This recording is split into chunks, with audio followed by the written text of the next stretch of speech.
est ton film référence? Le film ton film coup de cœur, celui qui a déclenché ta passion pour le cinéma? Ah ben, mais ça remonte à loin. Et moi, le film qui m'a vraiment fait réaliser ce que c'était que le cinéma, c'est-à-dire euh, par-delà le film, de voir que c'était un art, c'est Le Train sifflera trois fois. C'est le western de Fred Zinman, noir et blanc, Gary Cooper, Grace Kelly, unité de temps, de lieu, d'action. La chanson que j'adorais, parce qu'à l'époque je regardais le film en français. Si toi aussi tu m'abandonnes, il ne me restera plus rien. Do not forsake me, oh my darling, on this our wedding day. Do not forsake me, oh my darling, wait long. Et en fait, c'est un peu à mes parents que je dois ma cinéphilie, c'est normal, tu as toujours quelqu'un qui te transmet. Et nous, on avait un magnétoscope. Et mon père enregistrait plein de films et il les référençait avec les fiches de Monsieur Cinéma. Donc c'était classé par ordre alphabétique, Le Train sifflera trois fois, c'était la cassette, c'était des cassettes Sony, c'était des Betamax à l'époque, L500, numéro 383, tu vois. Et tous les étés, je faisais une liste des films que j'emmenais en vacances. On passait 2 mois de vacances dans le sud de la France, et donc j'avais des films à regarder, et Le Train sifflera trois fois faisait partie de cette liste que j'emmenais, que j'avais classée par genre, aventure, comédie, dessin animé, des trucs que je regardais avec mes sœurs. Et je suis tombé sur cette liste il y a quelques années quand j'ai rangé la maison de ma mère, et c'était bouleversant de retomber là-dessus. Et je crois que Le Train sifflera trois fois, dans mon adolescence, j'ai dû le regarder plus de 30, 40, 50 fois. Mais j'adore ce film, il est formidable. Et c'est un des premiers westerns que j'ai montré à mes enfants. Pour les westerns, j'ai commencé tout de suite par un truc qui t'accroche, c'est Mon nom est personne. Parce que Terence Hill est vraiment un toon, c'est un sale gosse. Et j'aime bien, là aussi, c'est la transmission de Jacques Beauregard. Avec ce mec, tu vas te faire un nom en fait, et toi, tu entreras dans les livres d'histoire. Tu es personne et tu vas devenir quelqu'un, et maintenant ça va être compliqué. Et tu vois, le train sifflera trois fois, mais c'est tellement bien. Et d'ailleurs, c'est un film qui a passionné Sergio Leone. C'est à cause ou grâce au Train sifflera trois fois que Lee Van Cleef se retrouve dans Et pour quelques poignées de dollars. Il avait arrêté son métier d'acteur, Lee Van Cleef. Ça marchait pas, il en avait marre, et Leone a fait mais je veux ce gars-là, quoi. C'est génial. Oui, puisqu'il y a Lee Van Cleef Ouais. dans Le Train sifflera trois fois. Mais comme quand tu regardes L'homme qui tua Liberty Valance, Oui. qui est un film que j'adore, ça m'avait pas sauté aux yeux, mais tu vois, quand je l'ai remontré à mes enfants, ça faisait longtemps que je ne l'avais pas vu, quand tu réfléchis à Il était une fois dans l'Ouest, mais c'est tellement évident que c'est la version spaghetti. Je t'assure, regarde le truc, j'ai fait une petite chronique là-dessus, ça m'a rendu ouf. Et c'est mon fils en fait qui me l'a dit, mon fils cadet, il m'a dit mais c'est marrant, ça rappelle Il était une fois dans l'Ouest. J'ai fait mais oui, l'entrée du train, tout ça. Enfin, Oui. attends, mais c'est dingue. Et ça, ce que j'adore dans le cinéma, c'est qu'un film, pardon, amène un film, amène un film, amène un film. Et plus tu vois de cinéma, plus tu as envie de voir du cinéma. Donc, bon. C'était l'esprit de Kinopassion. Le cinéma amène le cinéma. Tu vois, j'aurais dû être parrain de ton émission hein, si tu m'avais connu plus tôt. C'est Toi, ton film préféré, toi? Alors je dirais Un seul, hein? Un seul Un seul. à Saint-Jean-d'Hiver. Un Saint-Jean-Hiver. Ah, cool. Donc Bébel, Gabin, Audiard. Très bien. Ah, c'est marrant. Mais c'est pas celui qui a déclenché ma cinéphilie. Ah non, mais moi, Le Train sifflera voilà. trois fois n'est pas le film numéro un, mais c'est celui qui a vraiment déclenché. Celui qui a déclenché ta cinéphilie, c'est C'est Little Big Man. Little Big Man, Ah ouais, c'est la première fois que j'ai eu le droit de regarder le cinéma du dimanche soir. qui est quand même un film étonnant parce que c'est à la fois un western et une comédie. Hein. Il y a un côté très très comique dans Little Big Man, qui est assez incroyable. Ah bah cool. Voilà. Quel est ton film référence, ton film coup de cœur, celui qui a déclenché ta passion pour le cinéma? Là, c'est très dur. J'y ai réfléchi quand même en venant parce que je m'attendais un peu à la question. Là, tout de suite, je dirais Deux hommes dans la ville. Je dirais Deux hommes dans la ville parce que j'avais 6 ans, 7 ans. Ah oui. Ouais, c'est jeune. Ouais. C'est jeune. J'étais donc bercé à la VHS et on avait quelques VHS à la maison, dont Deux hommes dans la ville, édité par René Château.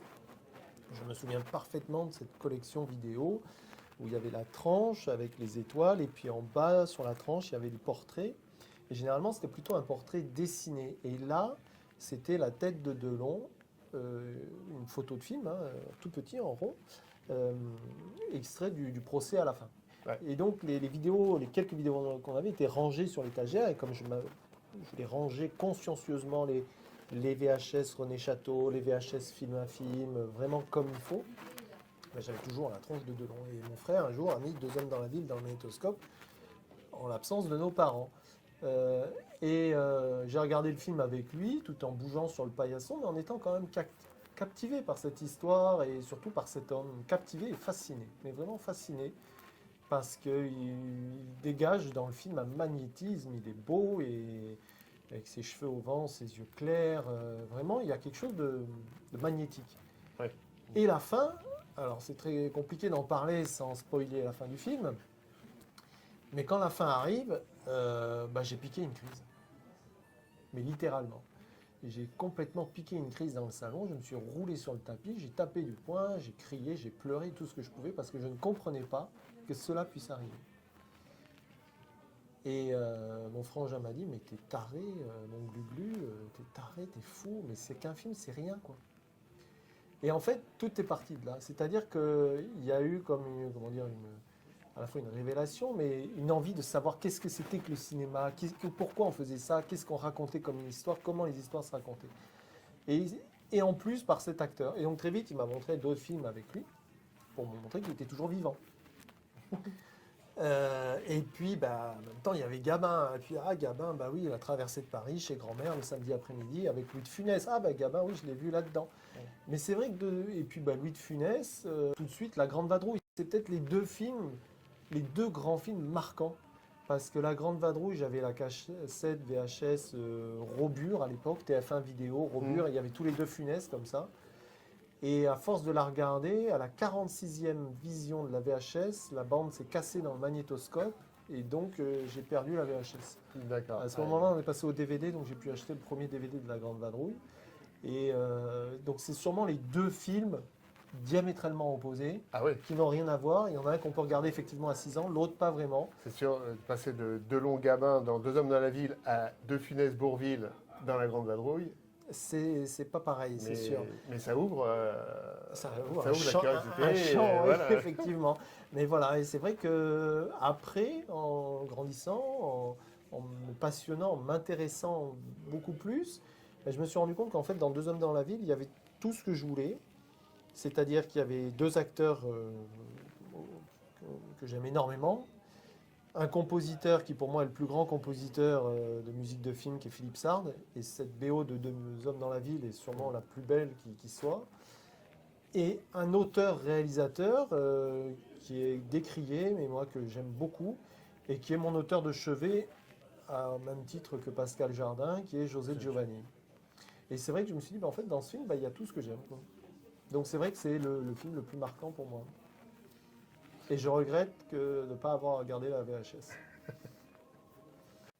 Jean-François, quel est ton film préféré? Je dirais plutôt ton film coup de cœur, celui qui a déclenché ta passion pour le cinéma. Il y en a plusieurs. Moi, je pourrais dire La Strada de Fellini, que j'aime beaucoup. Au niveau de son histoire, sa réalisation, c'est extraordinaire. J'aime beaucoup La Strada.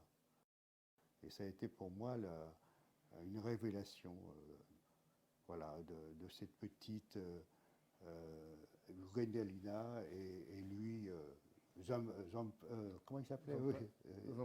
Zampana, oui. Ah oui, La Strada, c'est...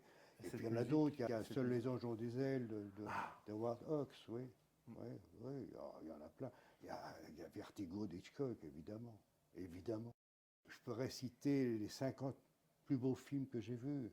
Enfin bon. Là, on a un beau. Oui. Il y a 3 films. Non, mais il y a 3 très beaux films. Là. 3 très beaux films, il y en a d'autres qui sont formidables. Bien. Ouais. Surtout que, on peut le dire, tu as 1500 DVD. Oui. Ça laisse rêveur quand même. Mais parfois, je me dis, mais je suis un peu fou quand même. c'est un peu ridicule, quoi. Comment je dis Non, 500 mais DVD. quand on est passionné, Ouais, oui, je veux surtout que dire, tu les regardes tous, donc. oui, oui, et je note tout ce que je vois et tout. Enfin, une comptabilité de films, de titres de films et tout ça, et qui sont dans mon entrepôt, là, à côté, où il y a, je sais pas, 50 000 films par là. Incroyable. Bruno, quel est votre film coup de cœur, votre film préféré? Alors j'ai une grande tendresse pour Les Tontons Flingueurs. J'adore ce film. Et dans un autre genre aussi, Affreux, sales et méchants. J'aime énormément ce film aussi. Belle époque du cinéma italien. Belle époque du cinéma italien. De la comédie italienne. Mais Les Tontons Flingueurs, non, c'est... Voilà, c'est Incontournable, un monument Incontournable. qu'on peut voir, revoir et qu'on redécouvre. Ah oui, oui, moi je peux le regarder 3000 fois. Chaque fois, Bienvenue au club. Ouais. Ouais. Il n'y a pas beaucoup de films comme ça qu'on peut voir énormément de fois, mais ça, Les Tontons, oui. Philippe, quel est ton film coup de cœur ou celui qui aurait pu déclencher ta passion pour le cinéma ou bien ton film préféré? Au choix. C'est pas pareil, hein, le film coup de cœur, Ouais, celui ouais, qui, non, mais qui c'est, déclenche ta passion et le film préféré. C'est un peu rude, je trouve, comme question. Je pense qu'au tribunal de la cinéphilie, tu es condamné, tu vas au peloton d'exécution tout de suite. Oui. Demander à un passionné un seul truc, c'est un peu compliqué. Non, mais tu peux. Non, peux tu sais m'en quoi, citer je vais te deux. répondre autrement. Je ne vais pas te citer je vais pas citer un film, je vais te citer un lieu.